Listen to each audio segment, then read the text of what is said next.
Hi witches! So I just wanted to start off today's video by saying thank you so much to the 3 new patrons I got this week. Oh my goodness, thank you.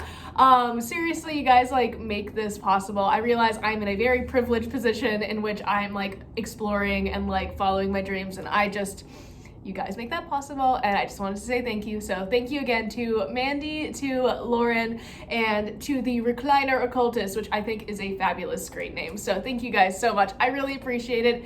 If you're interested in checking out my Patreon, everything is linked down below, and we have a fun time there, so it's all good. Yes, anyways, so for today, we are jumping into our 4th shadow work prompt of the month, so get into it. Okay, so today's prompt is a 3-part question, basically, but I'll give you guys examples of my answers so you kind of know the direction you can go, but of course, as always, your journal is your journal. You can write whatever you want. So the prompt is, what does your ideal craft look like? Why? And what steps can you take to make this a reality? So I will have that written down below in the description just for you to like copy and paste into your notebook if you would like. Okay, so the first thing that I had on my list that, because I really sat down and thought about this, like I'm doing this along with you guys. So I sat down and thought about it, and like the top thing that I really wanted for my practice, and this is gonna sound so shallow, but I don't care, I'm owning it. And that's that I want my craft to be like very aesthetically pleasing, and I had to really unpack that. I'm like, why is this the first thing on my list? Like, I feel like that is like not good or says something bad about like who I am as a person. But when I unpacked it, I had to question like, is this performative? Like, no, I don't really care how my practice looks on Instagram. Like, I truly don't care. This is for me. But I actually like really love beautiful things, and I want to surround myself with beautiful things. So why shouldn't that extend to my spirituality?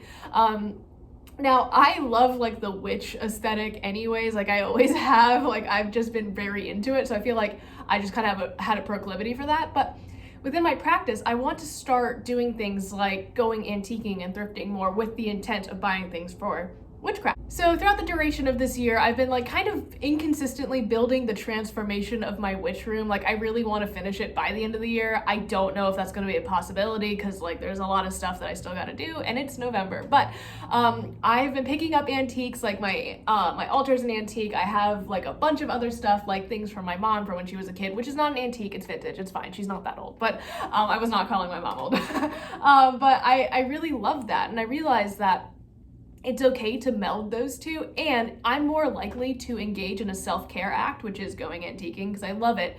Even if I don't buy anything, I just like to look at old stuff. But by like giving myself like a reason to do it, it actually is like beneficial for my mental health, because like I know that sounds weird. It's like, oh, I'm doing this for work, and then I end up having a great time and like, you know, being way more relaxed afterwards.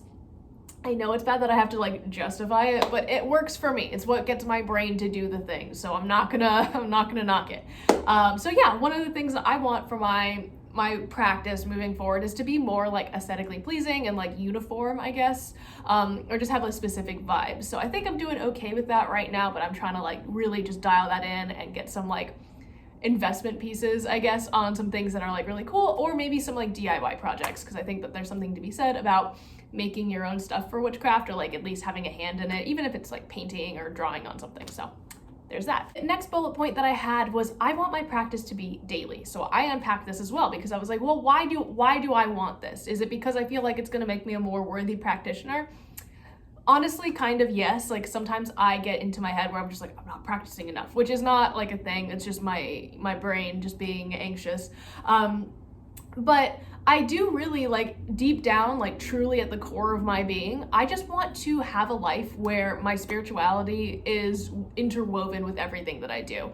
I love witchcraft. It's like my favorite thing ever. Obviously I wouldn't have made 300 videos on a topic that I didn't care about, but yeah, I want it to become so integral to my life. I don't remember a time where I don't do it. So by this, I mean like daily prayers. I have started a yoga practice again. Like I think I have mentioned that several times throughout the year and just like not followed through, but this time I'm like very serious about it. Now that I kind of have a little bit more time, like I'm working part-time, doing this part-time, I have a lot more freedom in my schedule to like do that. So now that I do, I'm going to capitalize on the time that's given to me and make my spiritual practice like the forefront of my life. So that moving forward, especially in the new year, I will be doing that. And that's kind of like what we're doing prompts right now. But yes, So I came up with like a little schedule and some set time aside to work with each of my deities. Like it's gonna be, I think, very transformative, and I'm very much looking forward to it. The next thing I had on my list was that I want my practice to revolve more around the lunar cycle. I really enjoyed when we did the like moon cycle month, because I really hadn't done something like that before, like not seriously, where I was like very much about it every single day. But I found that my life was very much like in balance. I really liked the rhythm of the month, like the build up to the new moon, like manifesting, like, and then like realizing your manifestation and then resting. I think a lot more of my practice is going to be focused on like forcing myself to rest, because I really need it. Otherwise, I'm going to get burnt out. And I'm realizing that now. But I really just, I felt very much in tune with the earth, and that's something that I'm looking to get back into as I further my practice in the next year. The final thing that I wrote down for myself and my practice was the word communal, and I want to unpack this a little bit more, I think, with myself.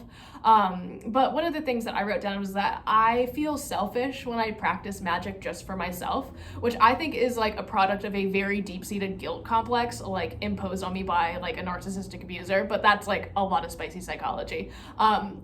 But I really love doing magic for other people, and it's something that I want to continue, and eventually when I open my brick and mortar store, like have services where, you know, either it's like a one-on-one type of spell working or like a group ritual. Like I want to do that, and I want to expand into that and like be a teacher and a guide for people who are having these big questions that I needed someone like to answer for me until I like figured it out myself. So like that's kind of my whole thing. Like I just want to be there for people who didn't have someone like me, or like a teacher or anyone to talk to when they're like experiencing all of these like crazy magical things. And I'm just like, okay, no, don't worry about it. You're not hexed. Like you're just, it's bad luck. Drink this. It's fine. Like, but I do want to balance like the energy that I put out to others with the energy that I give back to myself.